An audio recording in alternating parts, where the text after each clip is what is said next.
This is Saili Bulane. Welcome to my YouTube channel. In today's session, we'll see the methodologies of software development. Before starting with the today's discussion, we'll take a short recap of our last one, in which we saw the software development life cycle in detail. There are various SDLC models followed in the industry, and the most basic and the oldest form is the waterfall model.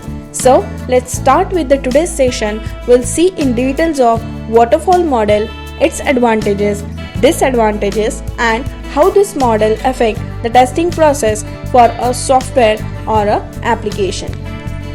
Waterfall model was first SDLC model introduced to display the software development. Waterfall model is supposed to be first introduced in the late 1950s and it grew to popularity in the 70s. The first formal description of the waterfall model is often credited to Winston Royce, but the term waterfall was introduced in a paper in 1976 by researchers Bell and Thayers. Now we are going to see some description about waterfall model, that how waterfall model comes in picture. Okay, so in which the first one is waterfall model is step-by-step implementation of SDLC model.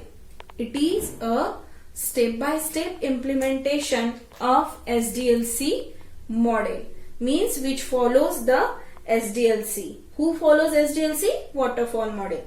Then waterfall model, we also called it as a linear sequential model. Okay, the another name of waterfall model is linear sequential model. Now why we called it as a linear sequential model? So the answer is the development process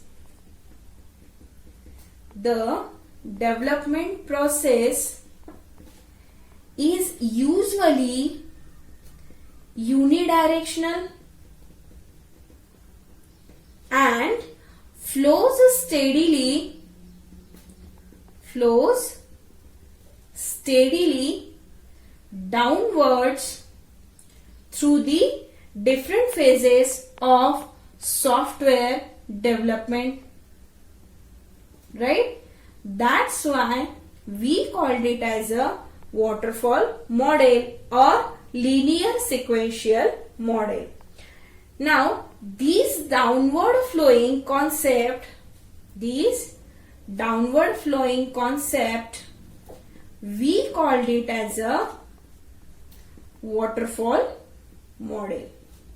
Okay, means waterfall model is totally working on downward flowing concept. Okay, this waterfall model is used when requirements are stable and not changes frequently, right? Means whenever the requirements are stable and not changes frequently, then and then only we are using the waterfall model. Okay, then without completion of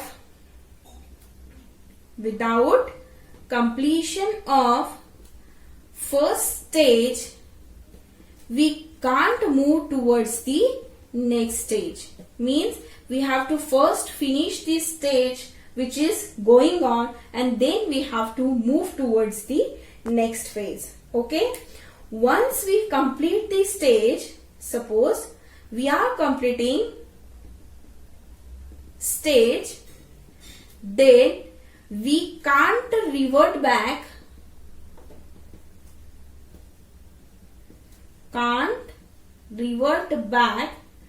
to previous stage. Means if we are completing with the phases, we can't revert back to the previous one. This waterfall model is used in product based organization, right? Means this is generally used in product based organization, and the duration of this waterfall model is of 3 months. Okay, now for clearing your concept, we'll take an example. Okay, so in example, suppose we have to create a car.